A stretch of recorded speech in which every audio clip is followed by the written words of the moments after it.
Mortal Kombat's factions have been hiding some of the franchise's most devastating contradictions for over 30 years.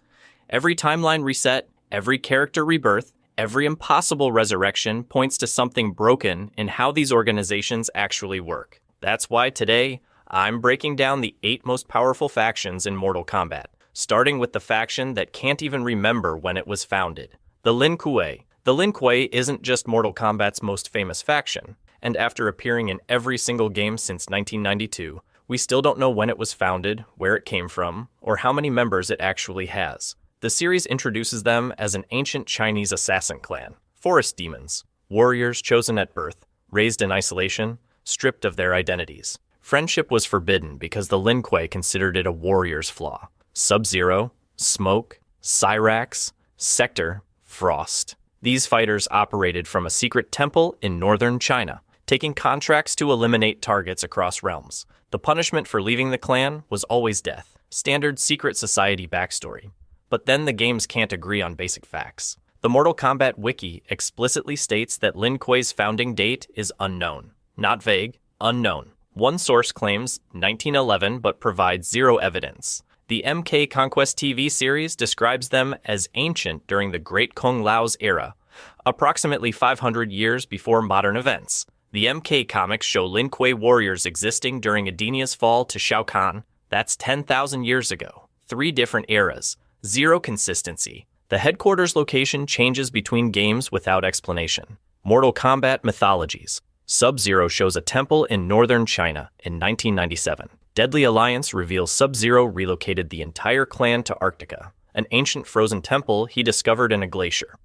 Mortal Kombat 1 from 2023 puts them back in a generic Earthrealm location, with no mention of Arctica ever existing. The Lin Kuei apparently moved their centuries-old headquarters like people change apartments. Then, there's the Grandmaster succession. In the original timeline, Sector's father led the clan, authorized the Cyber Initiative, then got killed by Sector himself after the programming corrupted. In the alternate timeline starting with MK9, Sector's father still leads, still gets killed by Sector. In MK1 2023, the Grandmaster is Bi-Han and Kuai Liang's father, who dies before the story begins.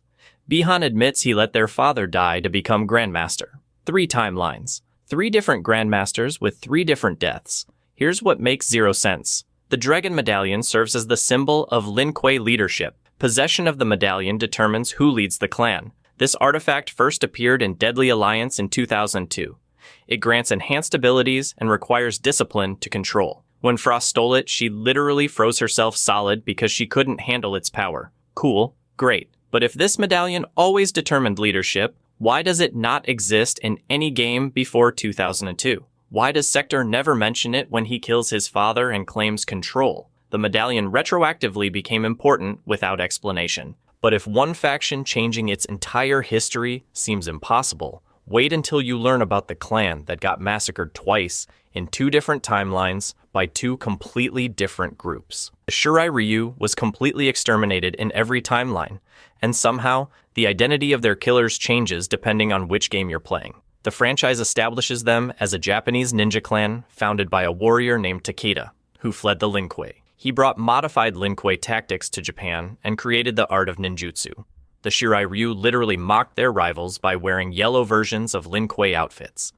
Hanzo Hasashi served as their champion until Quan Chi hired Bi-Han to retrieve the Map of Elements. After Bi-Han killed Hanzo in combat, Quan Chi exterminated the entire Shirai Ryu clan, including Hanzo's wife Harumi and son Satoshi. Then, Quan Chi framed Bi-Han for the massacre to manipulate Scorpion's revenge. Standard villain manipulation plot, but then MK9 shows a completely different massacre. The game includes a flashback sequence where Scorpion witnesses hundreds of Lin Kuei warriors slaughtering the Shirai Ryu. Not Quan Chi, not demons. Lin Kuei assassins wearing their signature blue uniforms. The scene shows dozens of Lin Kuei systematically killing every Shirai Ryu member while their temple burns. This version stood as canon for years until MK9. Chapter 15 reveals it was Quan Chi's illusion. He made Scorpion see Lin Kuei where demons actually stood. The MKX comics add another layer. Sector secretly hired Quan Chi to eliminate the Shirai Ryu. This makes the Lin Kuei complicit even though they didn't physically commit the murders. So, Quan Chi killed them as payment to the Lin Kuei, except the Lin Kuei also paid Quan Chi to kill them. The timeline of who hired who contradicts itself. Then Hanzo rebuilt the clan in the alternate timeline after Kenshi helped him find peace. He established a temple near the Himalayan mountains and trained new warriors, including Takeda Takahashi, Kenshi's son. This rebuilt Shirai-ryu lasted approximately 15 years before suffering a second massacre. A student named Forrest Fox got possessed by the demon Havoc through a Kamidogu dagger. Forrest murdered most of the clan before being killed. 2 complete exterminations in 2 separate timelines. Here's the revelation that breaks everything. In Mortal Kombat 1 from 2023, Scorpion is not Hanzo Hasashi. Kuai Liang, who was Sub-Zero for 30 years across every game and timeline, becomes Scorpion with fire powers instead of ice. The Shirai-ryu didn't exist until Kuai Liang and Smoke defected from the Lin Kuei, fled to Japan, found refuge with a woman named Harumi Shirai, and founded the clan in her honor. Hanzo Hasashi appears only as a recruited apprentice with zero connection to the clan's origins. Story director Dominic Tianciolo confirmed they changed this to refresh the relationship everyone knows, noting the brothers' concept was John Tobias's early idea. The franchise's most iconic character wore the wrong name for 3 decades because NetherRealm decided continuity was negotiable. But at least the Shirai-ryu's massacres happened on Earthrealm, where the rules make sense. Unlike the faction that served a dictator for 10,000 years, then got retconned into victims of a disease. The Tarkata served as Shao Kahn's primary invasion force for thousands of years. And in Mortal Kombat 1 from 2023, NetherRealm decided they never existed as a species at all. The original timeline establishes them as a race of mutant warriors, bred from NetherRealm demons and Outworlders. They possessed retractable arm blades, razor-sharp teeth, and an instinct for violence that made them perfect shock troops. Baraka led thousands of Tarkata during Shao Kahn's conquest campaigns. These warriors didn't require payment, didn't question orders, and fought until death. When Shao Kahn attempted to merge Earthrealm with Outworld in Mortal Kombat 3, Tarkata formed the bulk of his invasion army. Kitana's MK2 bio explicitly mentions Shao Kahn used them to conquer her home realm of Edenia 10,000 years ago.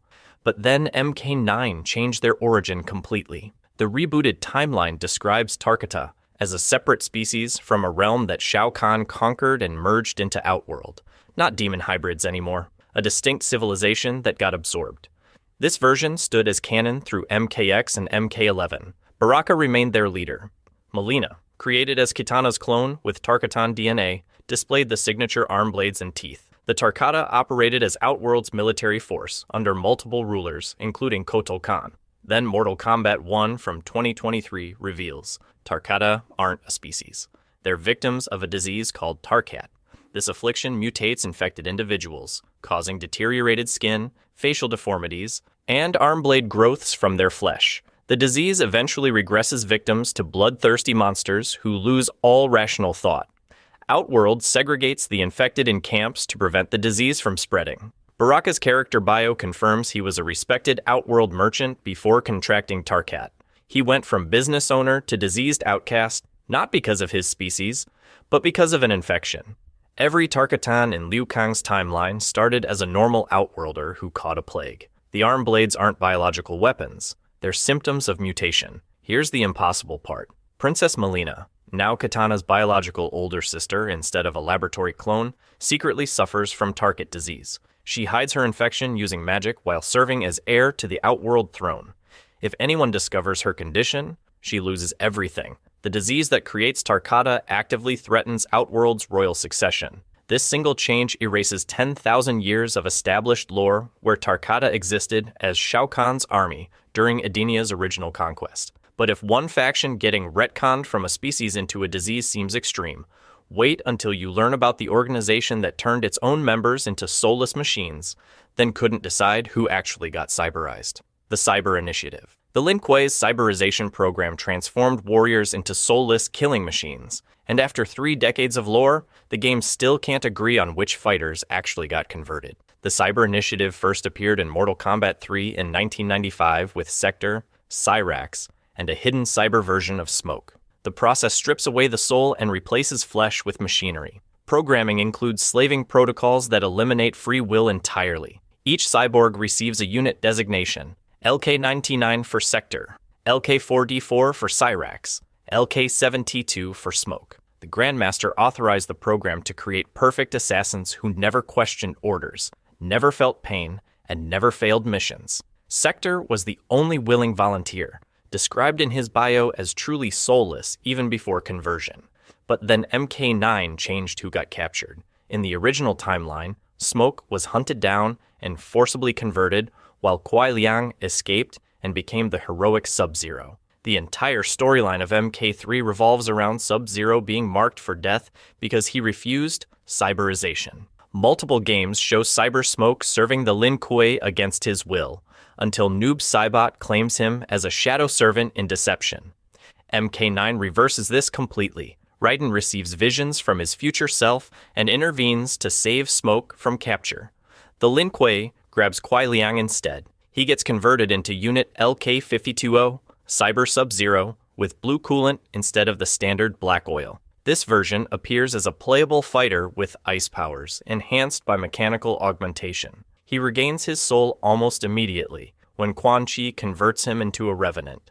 The MKX DLC character Triborg contains the merged consciousnesses of Sector, Cyrax, Smoke, and Cyber Sub-Zero stored in Lin Kuei data files. Despite the prefix meaning 3, Triborg has 4 distinct variations representing 4 separate cyborg identities. The character's ending reveals plans to restart the Cyber Initiative and convert all organic life. Here's what the timeline can't explain. If Raiden saved Smoke in MK9, why does Triborg contain Cyber Smoke's consciousness? The data storage predates the timeline split.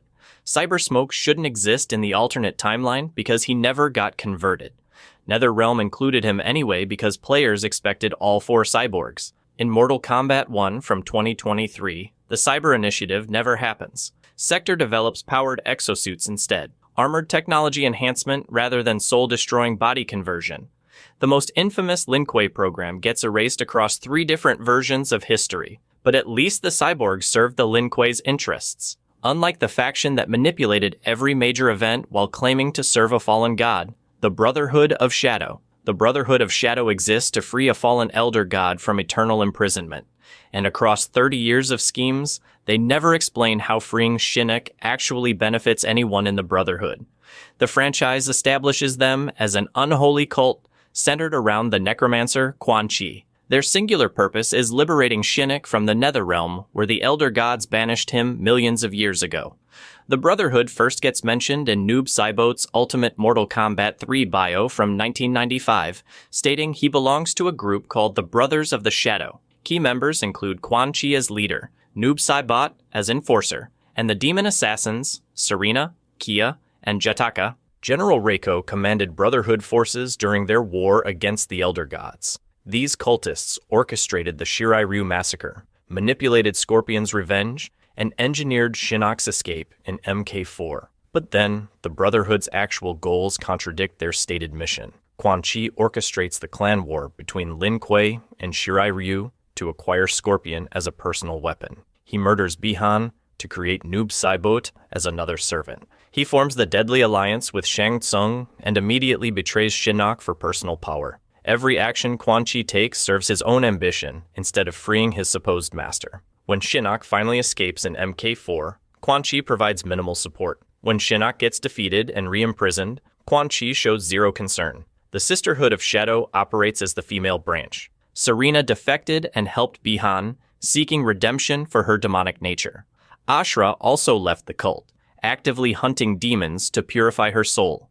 Tanya served as a spy who betrayed Edenia to the Brotherhood. These members abandon the organization's core mission without consequence. Nobody hunts the defectors. Nobody punishes the betrayals. Here's the revelation nobody addresses. Shinnok is described as both an elder god and a fallen elder god simultaneously. The lore states elder gods are immortal, omnipotent beings who created the realms. But Shinnok got defeated by Raiden in the original timeline, killed by Cassie Cage in MKX, decapitated and reduced to a talking head by Kronika in MK11. An omnipotent god loses to mortals repeatedly, while his cult does nothing to prevent it. Quan Chi founded an entire interdimensional cult to free a god who can't win a single fight. The Brotherhood manipulated the franchise's entire central conflict to serve a master who fails every objective. But at least the Brotherhood operates in the shadows. Unlike the faction that fights in broad daylight with government funding and still manages to lose every major battle. Special Forces. Special Forces serves as Earthrealm's military defense against interdimensional threats. And despite having portal technology, advanced weapons, and government resources, they lose every single major conflict. The franchise establishes them as an elite U.S. military unit commanded by Sonya Blade and Jackson Briggs. After Shao Kahn's failed invasion in Mortal Kombat 3, Sonya convinced her superiors to create the Outer World Investigation Agency, a subsidiary focused specifically on realm-based dangers.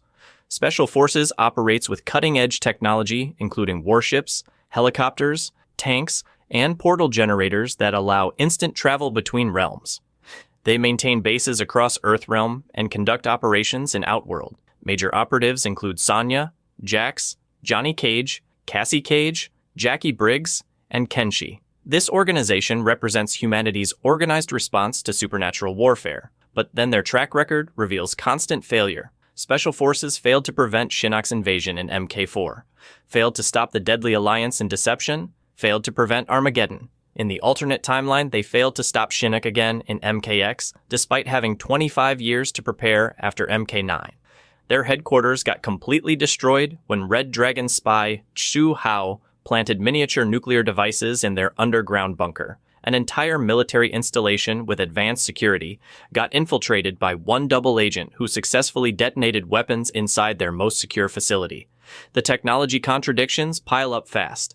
Special Forces uses portal generators to access other realms, starting in Deadly Alliance. These devices allow instant deployment of troops and equipment anywhere in the known realms. But in MKX, they need sorcerers to open portals. In MK11, they suddenly can't access Outworld at all without Raiden's help. The capability to traverse realms appears and disappears based on plot convenience. Then there's Jax's cybernetic arms. In the original timeline, he voluntarily enhanced himself with bionic arms to better fight Shao Kahn's forces. He chose augmentation. In MK9, Ermac psychically rips Jax's organic arms apart during Chapter 4, forcing the replacement. The 2021 film has Sub-Zero freeze and shatter his arms.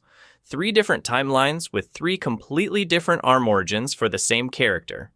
Here's the part that makes zero sense. Special Forces possess superior firepower, numbers, training, and technology compared to nearly every faction they fight. They field helicopters, artillery, body armor, and automatic weapons against enemies using swords and hand-to-hand combat.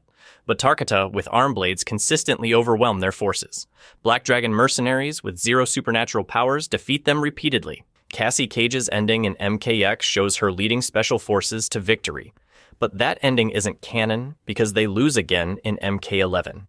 Earthrealm's primary military defense has portal technology and loses to nomadic tribes armed with sharp objects. But at least Special Forces operate legally, unlike the criminal organization that somehow maintains global operations despite constant defeats and leadership changes. The Black Dragon. The Black Dragon operates as Earthrealm's most dangerous international crime syndicate, and despite being defeated in literally every timeline, the organization never actually dies. The series establishes them as a splinter faction that broke away from the Red Dragon in the first half of the 20th century. Members rejected the parent organization's strict honor codes and formed their own mercenary group focused purely on profit. The Black Dragon traffics weapons, smuggles contraband across realms, and takes assassination contracts from the highest bidder. Leadership belongs to Kano, an Australian cybernetically enhanced criminal who serves as Shang Tsung's enforcer in the first Mortal Kombat tournament. Other members include Cabal before his redemption, Kira, Cobra, Jarek, Tremor, and the gunslinger Aaron Black. Special Forces created the Outer World Investigation Agency specifically to combat Black Dragon's interdimensional criminal activities. But then, the faction's continuity falls apart immediately. Kano was originally Japanese-American in Mortal Kombat from 1992. His ethnicity got completely retconned to Australian in MK vs. DC Universe after actor Trevor Goddard's 1995 film portrayal became iconic. NetherRealm literally changed a character's nationality because fans liked the movie version better. No in-universe explanation, just retroactive Australian citizenship across all subsequent games. Cabal's allegiance shifts between timelines without logic. In MK3, He was a former Black Dragon member who reformed and became heroic after being burnt. In MK9, he left Black Dragon to become a police officer partnered with Stryker before getting scared by Kintaro. In MKU11, young Cabal admits he was a corrupt cop bought by Kano. His own dialogue states he tried a face turn that didn't take. 3 games with 3 contradictory careers for the same person before his injury. The organization gets defeated constantly, but never dissolves. Sonya kills Kano in the original timeline. He returns in the next game. Special Forces dismantle Black Dragon operations in Deadly Alliance. They're fully operational again in Deception. Cassie Cage kills Kano in MKX. He's alive and leading Black Dragon in MK11 because time travel. The faction survives multiple complete leadership eliminations. Here's what breaks all criminal organization logic. Black Dragon maintains global operations, realm-traversing smuggling routes, and advanced technology including cybernetic enhancements. This requires infrastructure, funding, recruitment networks, and territorial control. But they never hold territory. They never establish bases. They never explain where the funding originates. Kano operates entirely on mercenary contracts, yet somehow maintains an international criminal empire. A leaderless crime syndicate with zero infrastructure controls interdimensional weapons trafficking while losing every confrontation. But at least Black Dragon operates in the shadows. Unlike the faction that claims divine authority while demonstrating zero actual power over the realms they supposedly protect. The White Lotus Society. The White Lotus Society exists to train Earthrealm's champions for Mortal Kombat, and their 2 greatest warriors both abandoned the organization for reasons the games refuse to explain. The franchise establishes them as a sacred order founded jointly by Raiden and the Shaolin Order of Light approximately 500 years ago.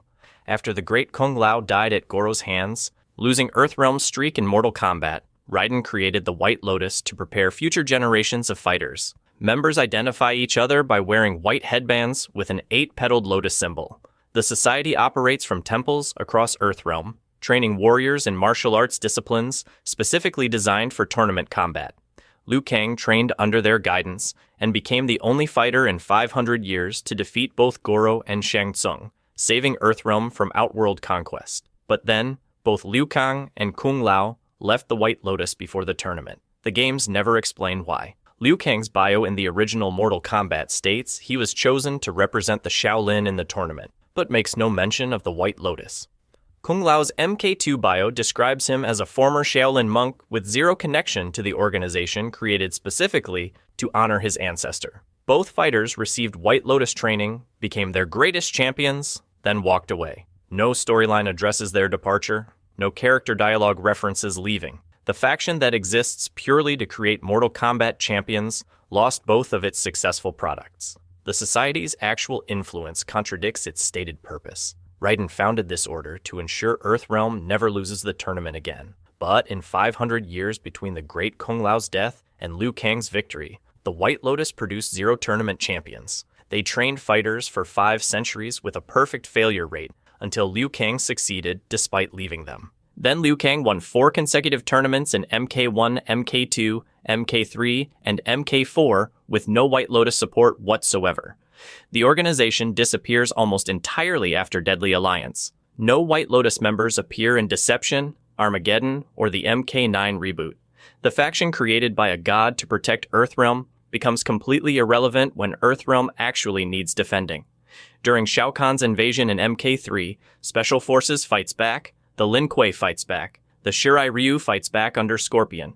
The White Lotus, the order specifically designed for interdimensional warfare, does nothing. Here's the revelation nobody questions.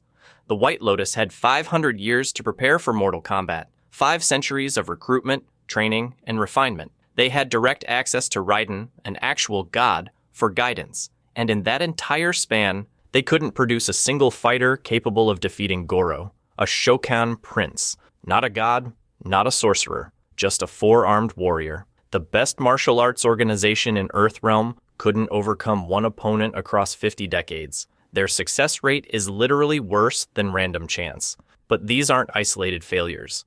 Every single one of these factions connects to something bigger. Something that reveals exactly how Mortal Kombat has been rewriting its own history since 1992. If you like this video and want to see Mortal Kombat's biggest mysteries explained, click the video in the screen.